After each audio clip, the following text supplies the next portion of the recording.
you, Kathleen, for the invitation and for those nice words.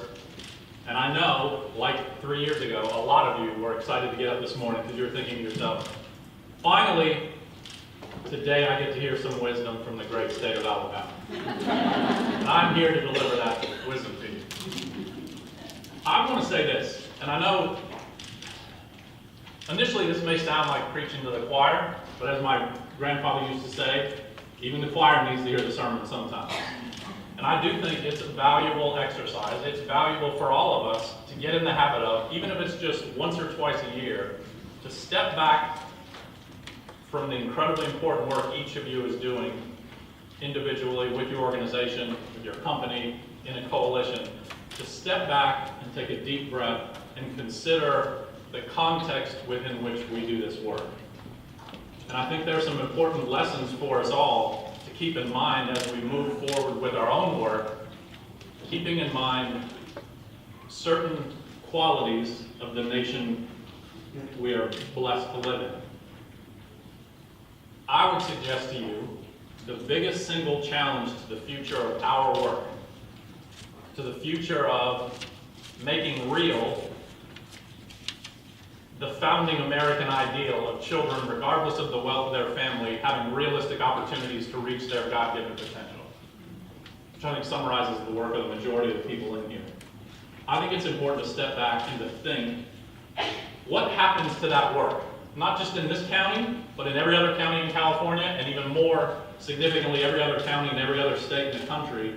What happens to this being a mission to commit to when every year for the last 40 years you can document a continuing disengagement from civic relationships for the majority of Americans? Every year you can document an increasing homogenization of America, a greater and greater percentage of families raising kids in our country, whether they're in urban neighborhoods or rural communities or the suburbs where a majority of families raising children in America now are. What happens to a nation when a greater and greater majority of our families have less and less personal connectedness to anyone unlike themselves? And you layer on the way the majority of Americans receive the limited amount of public information they get, just through the internet or sound bites from cable news. And when it's the internet, it's a louder and louder echo chamber of like-minded viewpoints. I mean, literally the services most of us use have algorithms written to filter through information just to get you what you already agree with. I would suggest there are lessons we need to consider to recommit what it means to do our jobs the best we possibly can over the next 20 years. And I would use this as an example. Maybe 16 years ago, it was a Clinton Global Initiative. Maybe it was 14 years ago. In New York, huge annual, beautiful event, billionaires in the room, global leaders, movie stars, the Clintons. And one of the organizations that was highlighted that year, former President Bush's wife, led up these two very charismatic recent college graduates who had this brilliant idea for a new nonprofit that they started. It was called Play Pumps. And they had these great pictures they showed, and they explained the plan to the Clinton Global Initiative audience. There's not an average audience of people. This is our idea. They gave the statistics for the lack of safe drinking water across sub-Saharan Africa. So we know there are other organizations building wells. We know there are a lot of people working on this, but we've got the key. We've designed a merry-go-round that's tied to a pump, and you install it, and rather than having the matriarch of the family push down on the old kind of water pump that you all know, this will be a merry-go-round that children will jump on, and by playing, the mere fact of them playing and enjoying themselves, the turning of the merry-go-round will pump the water out. We've got a tank next to it that will take up the water. We're going to revolutionize water across Africa. It gets announced in a walkthrough that day. Jay-Z's in the audience, rips out his checkbook, writes a $250,000 check, hands it up onto the stage. Everyone's very excited. They go on over the next year and a half to raise more than $12 million, and these things start being built all over Africa. And then you don't hear much about it. Not a lot of reporting. And a couple years later, a small handful of people start to think, whatever happened to that play pump stuff? They were raising a lot of money. They were on stage at the Clean Global Initiative. People started doing a little due diligence, a little research. And it quickly became clear that the entire thing had imploded on itself almost overnight. They literally spent more than $12 million constructing and building these merry-go-round wells. A few hundred of them put in place, built onto some replacing working wells with the merry-go-round, others digging a new well. And in every case, it scared the hell out of children. There's nothing fun about it. The children said, why would I put myself on a spinning piece of metal to get dizzy? It terrified them. No child in Africa wanted to play on the merry-go-round. The technology was difficult. It was hard to fix. They didn't have the equipment to repair it when it broke. It broke a lot. You literally, then we have film footage of a woman who for years has been pumping water daily for her family. Now she's alone, pushing this disgusting merry-go-round contraption around to get the water out. And you sort of take a deep breath and you stand back. And I ask you this question, which now that you know the end of the story, it's almost a stupid question, but almost. It's not a stupid question. How in the world did that happen? How in the world did some of the most educated, committed citizens of the world decide to invest over $12 million into an idea that was intellectually bankrupt from its inception? And I know all of you know why. They didn't check to see if that would have been fun for kids. No one even considered that a perspective of someone else, some other part of the world, would be different from theirs. In other words, for our purposes, one of the biggest challenges we face is our own human nature. What I refer to as cognitive dissonance. Most people in here in this room, if I gave you a piece of paper with a scale of 1 to 10 and I asked you confidentially to answer some questions, if I said, what is your sense of humor on a scale of 1 to 10 in relation to other Americans? Statistically, this has been done. I know what you all would say. Statistically, most of you would say between a 7 and an 8.5.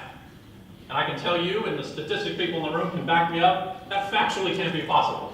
We all can't be 7s and 8s. That doesn't make any sense. Most of you, I want to break it to you, most of you in terms of sense of humor, most of you are 4, 5s, and 6s. If I asked you to write down your intellectual bandwidth, your IQ, your brain power compared to other Americans, we ask Americans that. Most Americans think of themselves as an 8 or a 9, which factually can't be true. I'm not sure those two really matter. I think they're sort of interesting and funny, but here's one that does matter. If I asked you on a scale of 1 to 10 to write down, how am I in comparison to other Americans in terms of open-mindedness? I know, statistically, without knowing any of you, that almost all of you would put an 8 or a 9 or a 10. You can stand up and tell me I'm wrong, but I know most of you in your head are thinking, yes, I know I am.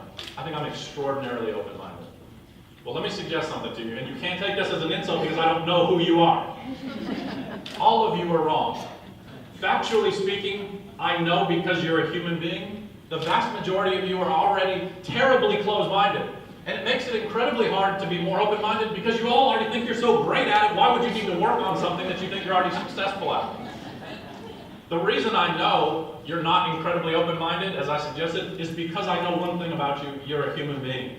And I know the way we're wired, and I know this fascinating body of nerdy research in terms of what our brains do to weave us through our life, feeling better about ourselves than we really deserve. It's part of just staying happy. Who wants to think they're a 5 sense of humor, a 4 in looks, and a 3 in intelligence? That would just be a miserable day. I want to be a 7, 8, or 9 in everything, and I don't care if I'm lying to myself, just let me lie. In terms of open-mindedness, in terms of our work, though, we don't have that luxury.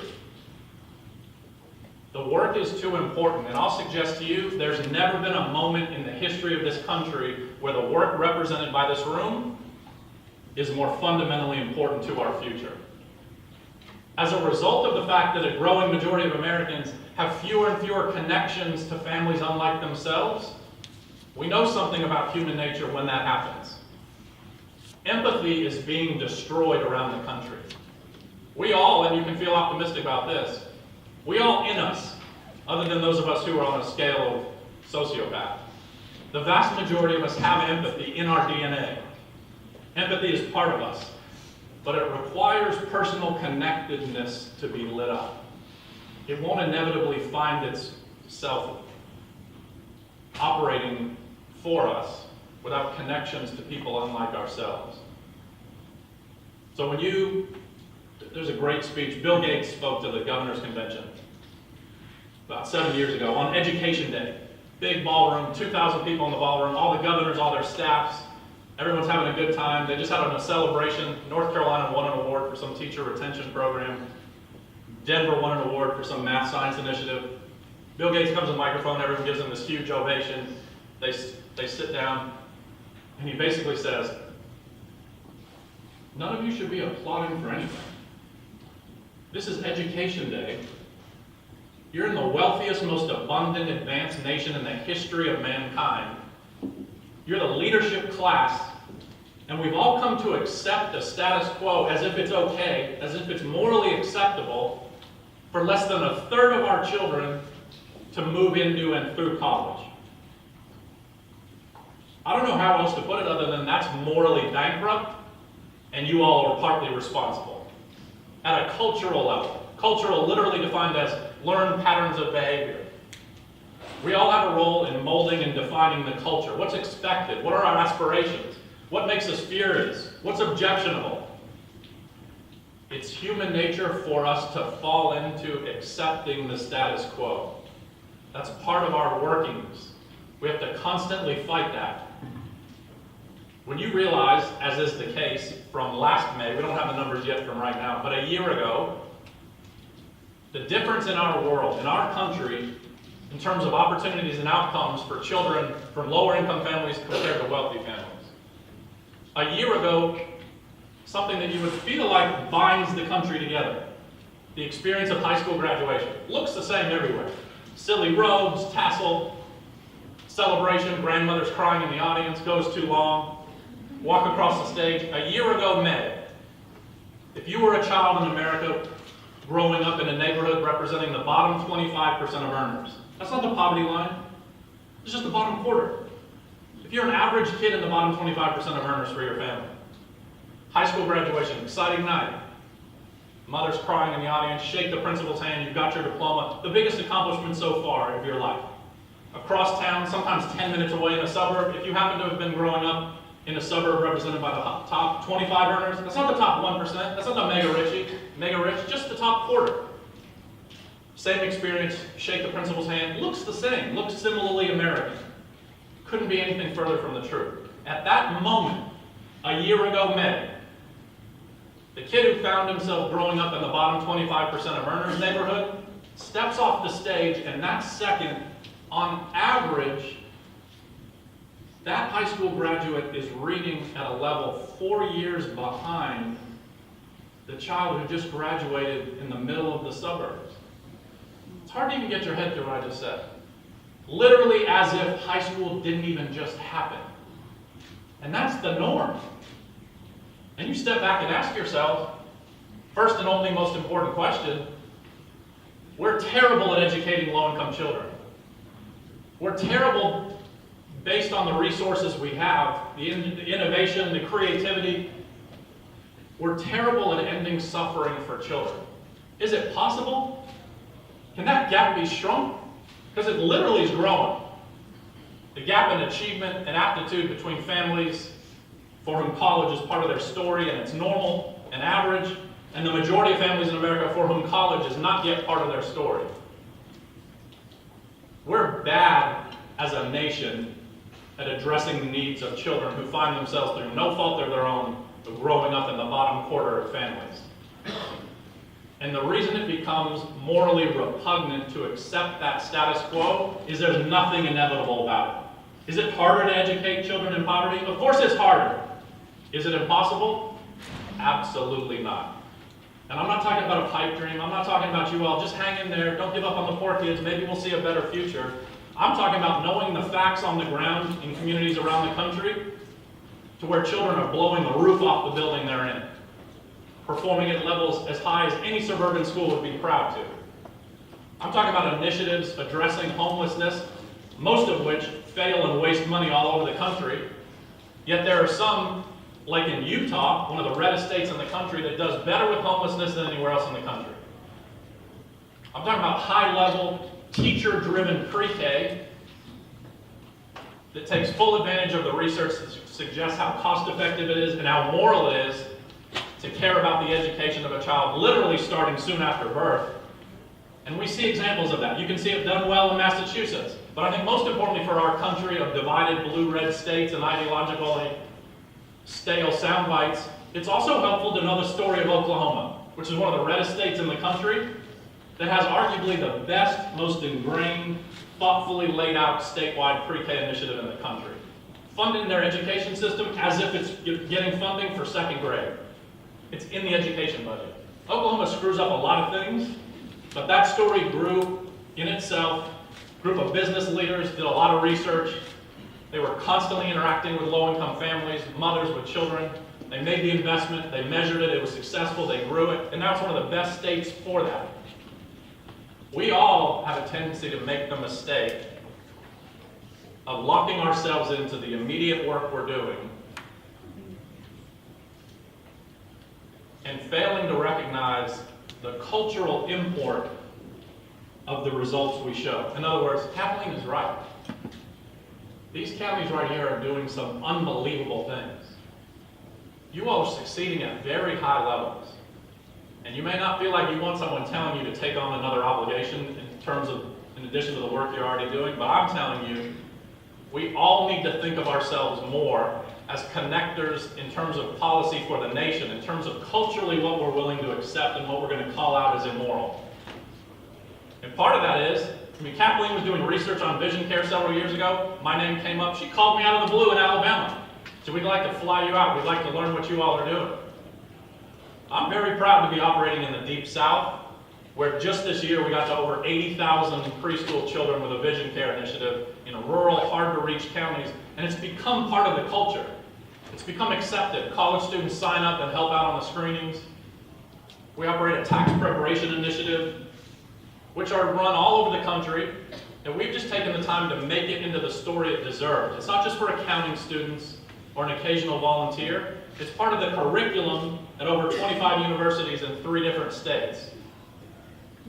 In terms of the trend we need to take, it's really important that we reach beyond our own immediate work and constantly think about what we can add to the cultural norms of our nation. It matters what is culturally acceptable. It matters that someone working for the President of the United States literally stood up this morning and wanted to talk about being compassionate to wealthy people and their tax needs. As a defense for cutting over $800 billion from Medicaid, and in a conversation 2 days earlier saying, we really need to tell those people it's time to go to work. I think it's important for us all to know the context of what America believes. And we know some very simple facts, and it doesn't get talked about enough. The vast majority of Americans, 9 out of 10, if you ask them to close their eyes and picture poverty in America, 9 out of 10 Americans across the country will say they're looking at a black face in a city. We have some poor African Americans in cities, no doubt. What percentage of poverty in America is African American and urban? 12%. The majority of poverty in America is white and rural. When you ask Americans to say, why do you think people are poor? The same way Americans think they're funnier and better drivers and smarter than everyone around them, they also feel very strongly they know about poverty. Really well-educated Americans will never answer a poll question about poverty and say, I don't know, I just don't have that many personal. Every American thinks they know exactly what the story of poverty is. And for 9 out of 10 of them, the first quality and attribute they reach for, laziness. Why is there poverty? Because we have lazy black people who don't want to work. That's literally the answer from the vast majority of white people around the country. And you can stand up and yell and debate. I don't know a better way to address that than connecting people with people unlike themselves, which is literally why we do this tax initiative. The tax preparation is a side benefit, But to have 621-year-old Alabamians at a table with a different low-income family every hour, who's making $18,000 working at Walmart, sometimes taking on another 30-hour-a-week job, on their own. It doesn't take a liberal professor to lecture them. On their own, they start to change their sense of who it is they've been defining as other, undeserving, lazy. Now, the last thing I'll say is this. The facts are on our side. That should be inspiring to everyone in this room. Not just that it's cost-effective to provide high-quality pre-K, that it's cost-effective to provide vision care, hearing care, but that it's the moral definition of why we're Americans, what we want the country to be. And to pay considerable attention to the fact that in people's brains, you have an instinct to want to try to create others, to want to limit your definition of obligation because it's tiring. It can be hurtful. It can make you sad to think about children suffering. But we also know when human beings are confronted and forced to address in eye contact, in personalized stories, in beautifully written narratives, in film footage, in partnerships between businesses and schools, when you're with an 8-year-old child who's growing up in a low-income school system who's willing to stay late that day to do literacy, when you're sitting at a table with a low-income mother from Walmart who's the largest employer employing employees who are on food stamps, over 85% of food stamp recipients, which is due to be cut by billions of dollars in the current budget that was outlined this morning, over 85% are either working, retired, or their children. This is not a giveaway for lazy people. That's not the narrative of America. And I don't want to add more work to you, but I want to call you out. For those of us who have personal connections to the majority of Americans who are left out of the American dream, part of this is on us. To tell that narrative well, to connect people in power and with access to power to those families, and to refuse to accept the status quo as if it's acceptable in the wealthiest, most advanced nation in the history of the world that literally leaves the majority of low children behind. It's not acceptable. There's no more important work than the work everyone is doing in this room. And we all need to proudly proclaim that and be part of advocacy and moving forward and connecting the work that you're doing here with the rest of the nation. Thank you all for having me.